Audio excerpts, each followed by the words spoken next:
நல்லா கேட்கும்.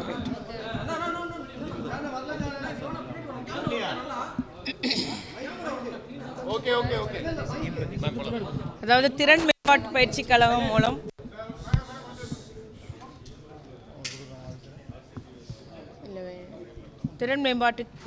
மூலம் நம்முடைய சிறப்பு செயலாக்க திட்டத்துறை அமைச்சர், இளைஞர் நலன் மற்றும் விளையாட்டு மேம்பாட்டுத்துறை அமைச்சர் திரு உதயநிதி ஸ்டாலின் அவர்களுடைய துறையின் மூலம் இன்னைக்கு 1500 மீனவர் இளைஞர்களுக்கும் அதுபோல் 700க்கும் மேற்பட்ட நம்முடைய சமூக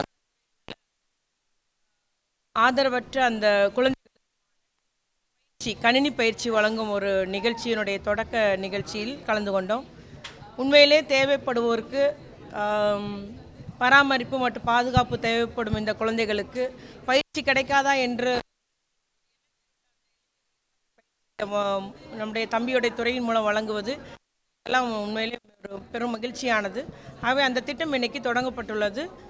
அது மட்டுமல்லாமல் கனரா பேங்க் மூலம் எங்களுடைய துறையில் உள்ள பிள்ளைகளுக்கு அந்த லேப்டாப்பும் அவங்க 100 பேருக்கு வழங்குவதற்கு இன்றைக்கி மேடையில் 10 பேர் கொடுத்துருக்காங்க. தொடர்ச்சியாக அந்தந்த குழந்தைகளுக்கு வழங்குவதற்கும் இன்றைக்கி திட்டம் தொடங்கி வைக்கப்பட்டது. உரிமை தொகை சம்பந்தமாக இந்த நிலையில் அவங்களோட கருத்தை திமுகவினர் திரித்து பரப்பிட்டாங்க அப்படின்னு சொல்லி இன்னைக்கு ஒரு விளக்க காணொலியை அவங்க வெளியிட்டிருக்காங்க. இல்லை, விளக்க காணொலியை பார்த்தவங்க அவங்க பேசின காணொலியை நீங்கள் பார்த்துருக்கலாம் இல்லையா?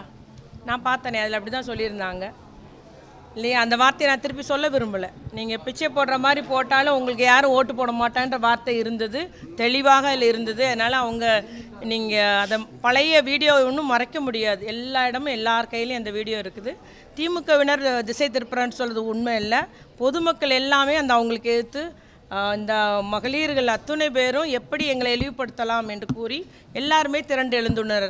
குஷ்புக்கு எதிராக, பாஜகவுக்கு எதிராக. அதுதான் உண்மை. ஒரே ஒரு கேள்வி,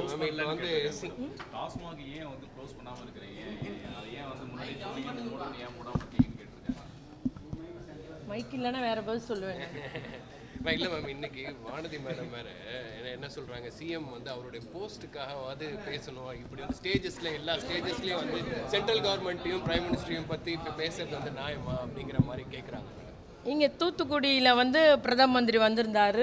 அரசு நிகழ்ச்சி தான், அரசியல் தான் பேசினார். அதனால் இதில் ஒன்றுமே இல்லை. அவங்களுக்குன்னு ஒரு ரூலு, திமுகன்னு ஒரு ரூலா, எல்லாம் ஒன்று தான்.